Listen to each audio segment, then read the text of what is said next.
Во плејадата заслужни личности кои со својата борба за национална слобода оставија неизбришливи траги во историјата на македонскиот народ, видно место зазема Петар Поп Арсов. Тој е роден во 1868 година во познатото семејство на Поп Арсовци во село Богомила. Најраното детство Петар го минал во средината на своето семејство и првото образование го добил во Народното училиште на мајчин јазик во родното село Богомила. По завршувањето на основното образование од 1878 година до 1882 година, Петар Поп Арсов го продолжува своето образование во нижата гимназија во Велес. Времето кога Петар Поп Арсов учел во Велешката нижа гимназија е исполнето со отворена борба против обидите на бугарската екзархија да ја ослабне улогата на македонските црковни училишни општини и да ги стави под своја директна и целосна управа. Оваа борба меѓу екзархијата и велешката интелигенција е особено изразена во времето од 1882 до 1886 година. Борбата на велешкото граѓанство против бугарската екзархија влијаело врз формирањето на свеста и идеите на Петар Поп Арсов за начините и патиштата за ослободување на неговиот поробен македонски народ. Сознавајќи ја вистинската улога на бугарската екзархија, младиот Петар Поп Арсов, како ученик во екзархиската гимназија во Солун, активно се вклучил во антиекзархиското движење во гимназијата и во самиот Солун.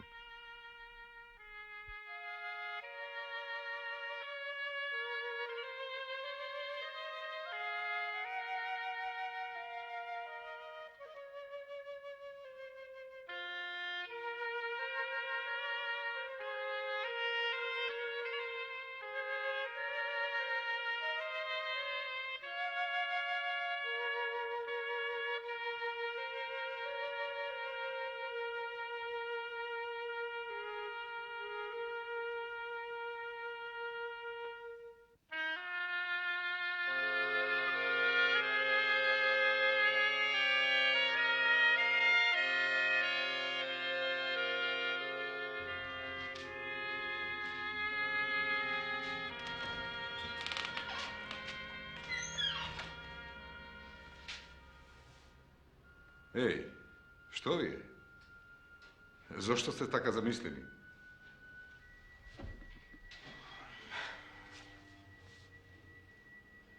Што да правиме, Петре? И сам гледаш во каква положба сме. Јас не знам дали сите вие редовно присуствувате на нашите училишни кружоци. Да. Па тогаш зошто сте замислени? Нашиот став е јасен. Нашите училишни кружоци веќе пременуваат во револуционерни кружоци. Кружоци за политичко ослободување на Македонија. Ние сме тие што треба да се спротивставиме на екзархијата, што сака да го бугаризира македонскиот народ.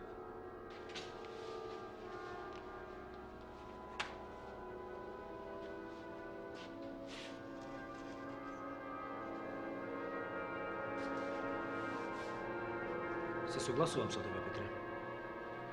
Но зар не мислиш дека еден ден треба јавно да пристапиме кон екзарскиот казармен режим во оваа гимназија?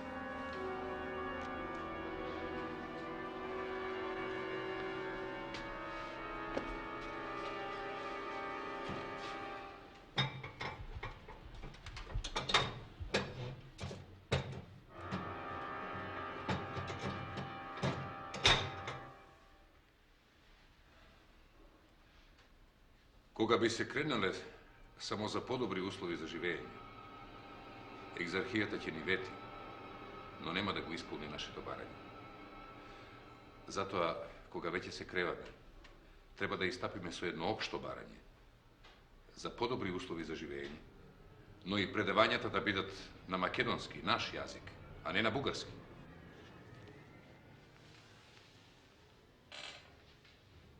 Стремежите на бугарскиот владеачки круг кон Македонија не се никакви братски чувства кон македонскиот народ. За никакво братско чувство не станува збор. Целта им е јасна. Се работи за зголемен интерес за македонските пазари и барањето излез на Егејското море. Својот прв по конкретен план за организирана голема бугарска пропаганда во Македонија. Бугарската влада го донесе уште во времето на кнез Александар Батенберг. Да. Уште во 1882 година беше усвоен планот на бугарската влада за пропаганда во Македонија, каде што тие решиле дека училишната мрежа треба да се расшири до најшироки размери, да се оформи шпионска организација, која во погоден момент веднаш би стапила во дејство за Македонија насилно да биде присоединета кон Бугарија. Па што да се прави? Што мислиш ти, Петре, за сето тоа? Зар треба нешто да се мисли? Гледате што се случува сега во Македонија. Младината се крева против училиштата, против општините, против се што веќе ја има примено екзархиската управа.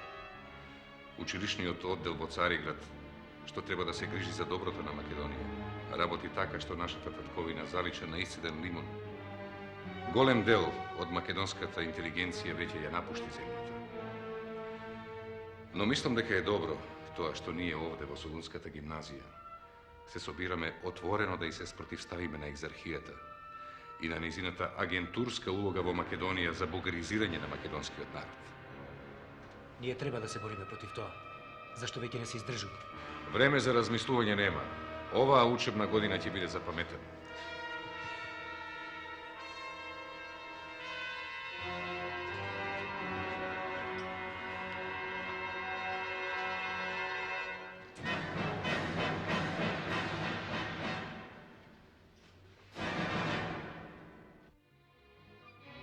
Ова општо револуционеризирање на народната македонска интелигенција и првите чекори кон организираната борба довело до создавање на учебнички кружоци кои во Солунската гимназија одиграле посебно важна улога во борбата против апсолутистичката власт на училишната екзархиска управа. Тие дигале бунтови отворени демонстрации против екзархискиот казармен режим во гимназијата и пансионот во Солун, за еден поднослив човечки живот и за ослободување од бугарската денационализаторска хегемонија. Таков е и бунтот од 1887-88, во кој учествувал и Петар Поп Арсов, поради што и бил исклучен од гимназијата. Овој бунт бил и израз на созрената македонска мисла, бидејќи учениците преку него сакале во целост да се ослободат од екзархиската управа во училиштето, зашто не можеле да работат на бугарски јазик, сакале да работат и да им се предава на нивниот мајчин македонски јазик. Бунтот бил набрзо задушен и голем број ученици, меѓу кои Петар Поп Арсов, биле исклучени од гимназијата. По исклучувањето од Солунската гимназија, Петар Поп Арсов, како седмокласник, заедно со една поголема група со ученици, школувањето го продолжува во Белград. Она што не успеала да го постигне великобугарската пропаганда во бунтовните души на младите македонци, попусто се обидува тоа да го постигне и великосрпскиот режим во Белград. Во учебната 1888-89 година, Петар Поп Арсов го завршил 7-миот клас на гимназијата во Белград. Со доаѓањето во Софија во учебната 1889-90 година, се запишал како студент на Висшето училиште во Софија и студирал филологија на Историско-филолошката катедра. Од неговото сведителство, издадено под број 507 од 8 јули 1892 година од Висшето училиште во Софија, се гледа дека Петар Поп Арсов со успех го завршил ово училиште и се здобил со право да биде професор на средното училиште.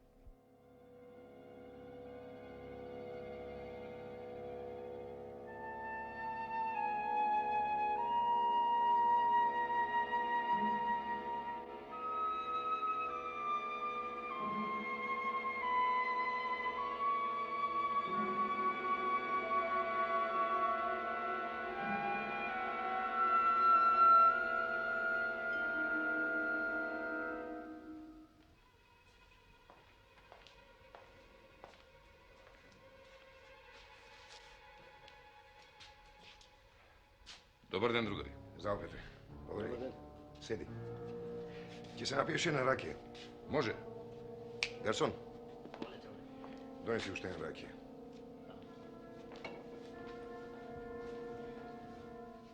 Простете ми што задоснив малку, но постојано некој ме следи. Посе изгледа дека сум сумнителен некому.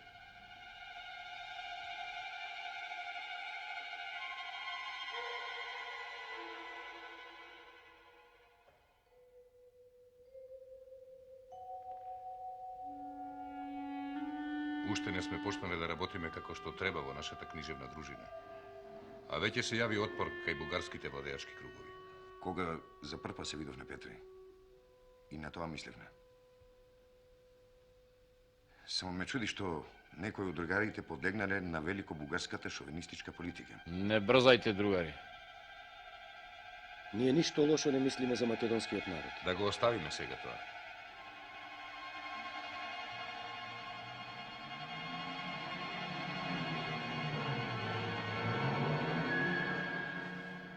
Секој што се чувствува во душата македонец е добре дојден во нашата млада македонска книжевна дружина. Чујте ме, Карајанов и Христо Матов. Луѓе кои лесно потпаѓаат под влијание на великобугарската и великосрпската хегемонистичка политика не ни требаат.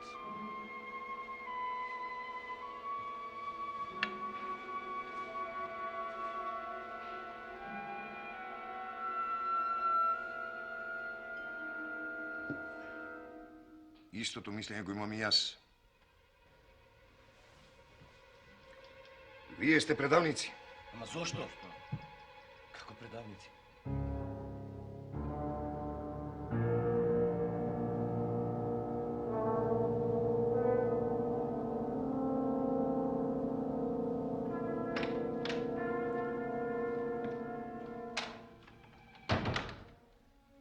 Здраво, Петре. Се тргна наопако. Кој се надеваше на вака измами.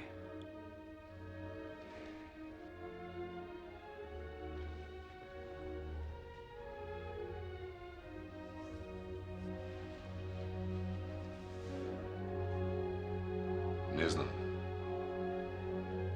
Ги испуштивме работите од раце.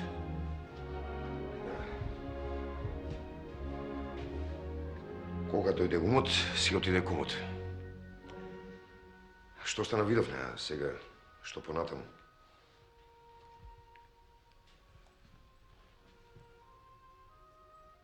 Ние ќе тргнеме по свој, собствен пат, Пере.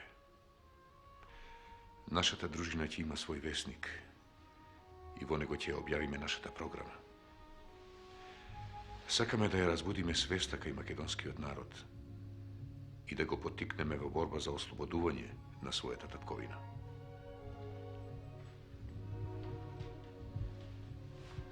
Ако добро те разбрав, тоа треба да значи да ги собереме, да ги соединиме сите сили во една општа сила, моќна, народна, така ли?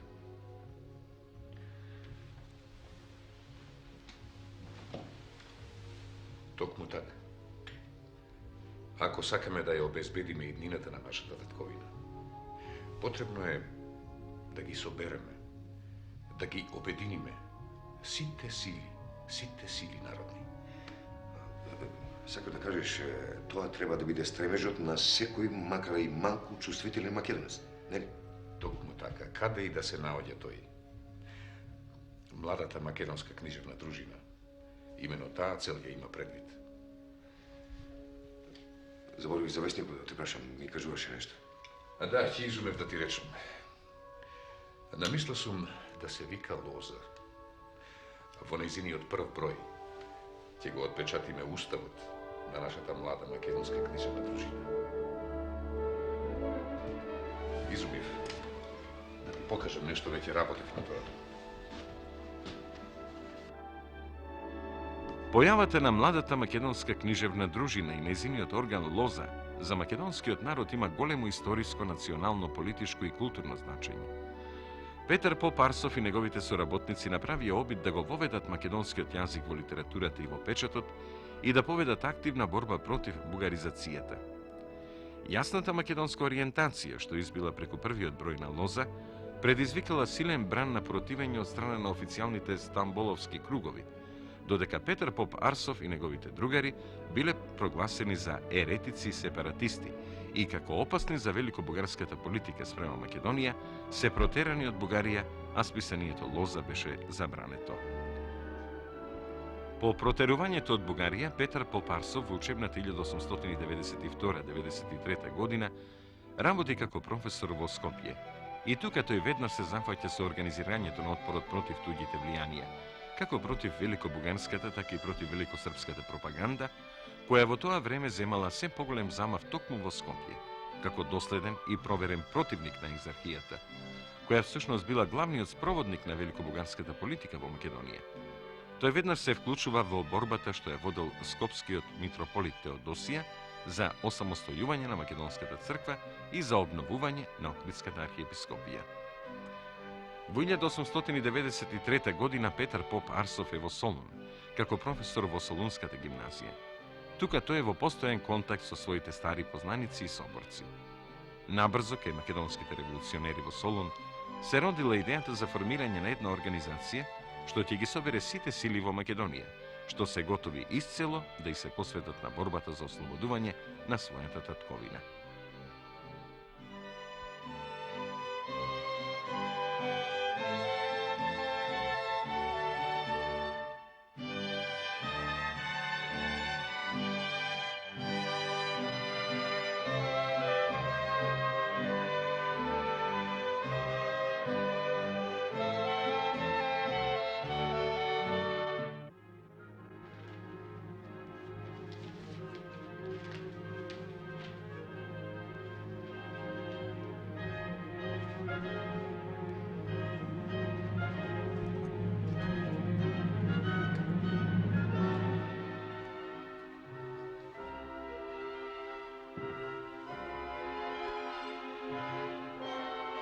Мислам дека го видов Петар Попарсов.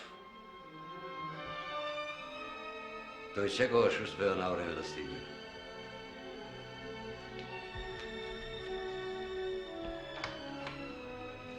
Да, не сум се излагал, тој е тој. Добар ден, Петре. Добар ден. Како си, Иване? Дал Бог добро, Петре. Од добро глава да не кренеме. Поведи, седи.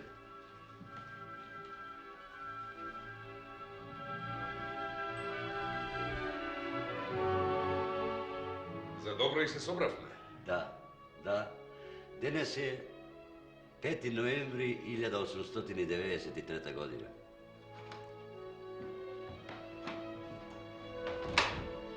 Јас се извинувам, да не сметам. Сакав само да ве прашам дали сакате кафе или чај. Се гледа дека сме во доматинска куќа.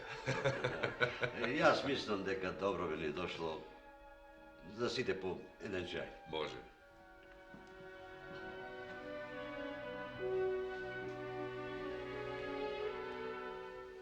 Ти добро рече, Петре.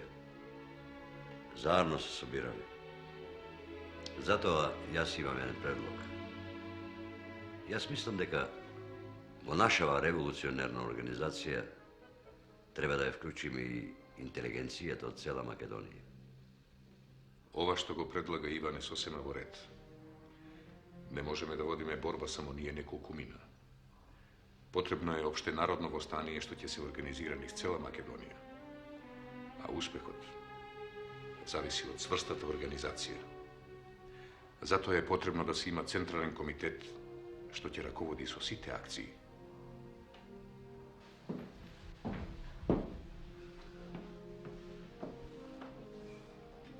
Испите го, да не се олади чајот. Благодарам.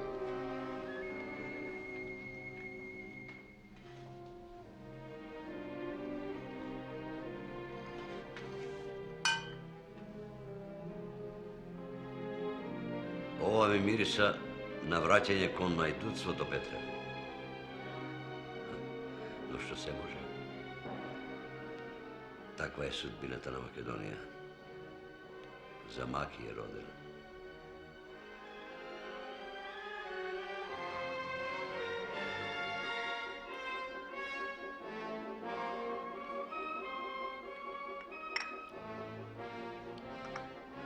Важно е цела Македонија да биде во едно перманентно востание.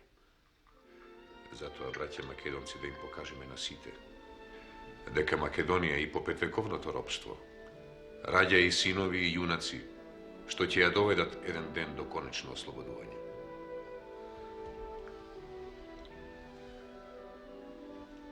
Да.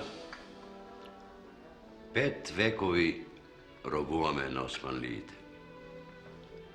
А еве сега и големобугарската политика, која преку екзархијата сака да го бугаризира македонскиот народ.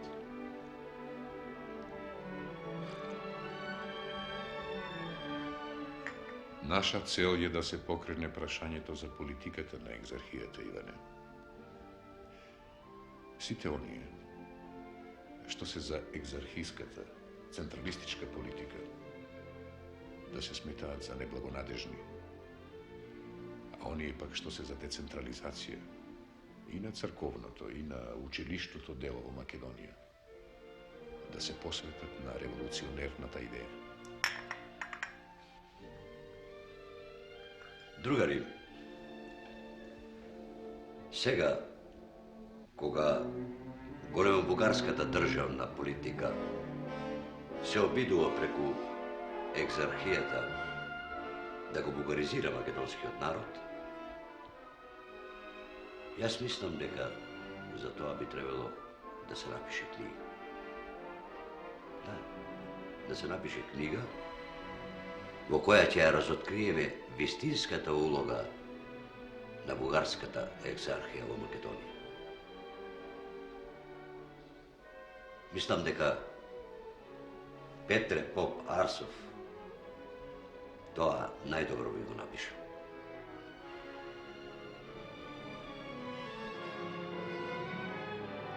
Согледувајќи опасноста што и се заканува на револуционерната борба на македонскиот народ во лицето на великобугарските претензии спрема Македонија, сега директно насочени против организацијата, Централниот комитет на еден од своите состаноци во почетокот на 1894 година решава да се разоткрие во јавноста суштината на великобугарската политика, како и методите и средствата со кои се служат бугарскиот двор и екзархијата во задушувањето на националната свест кај македонскиот народ. Се разбира, таа задача му била доверена на Петар Поп Арсов како стари искусен борец против екзархијата. Уште во текот на истата година тој, под псевдонимот Вардарски, ја напишал книгата Стамболштината во Македонија и нејзините представници. Во стил на извонреден аналитичар, Петар Поп Арсов преку ова свое дело сликовито ја прикажува и докажува погубната дејност на великобугарската пропаганда за македонскиот народ. Поради ова свое дело, Петар Поп Арсов беше отпуштен од Солунската гимназија. Во понатамошната своја активност како професор во Велес, Прилеп и Штип, тој се докажува како искусен организатор во ширењето на мрежата на револуционерната организација низ цела Македонија. Ваквата негова активност беше прекината со виничката афера, кога е уапсен од страна на турските власти. По излегувањето од затвор е прогонет во Бугарија. По Илинтенското востание, Петар Поп Арсов ја продолжува борбата за зачувување на самостојноста на револуционерната организација. На Рилскиот конгрес на организацијата во 1905 година повторно избран за член на Централниот комитет и задграничен представник на револуционерната организација во Бугарија. По Првата светска војна во 1918-1919 година, Петар Поп Арсов е потписник на апелот на македонците до големите сили на Париската конференција од 1919 година, во кој се бара самостојна и независна Македонија. Преостанатиот дел од животот го поминува како емигрант во Бугарија до 1940 година, каде што и умира, останувајќи доследен на идеалите на кои им го посвети целиот свој живот.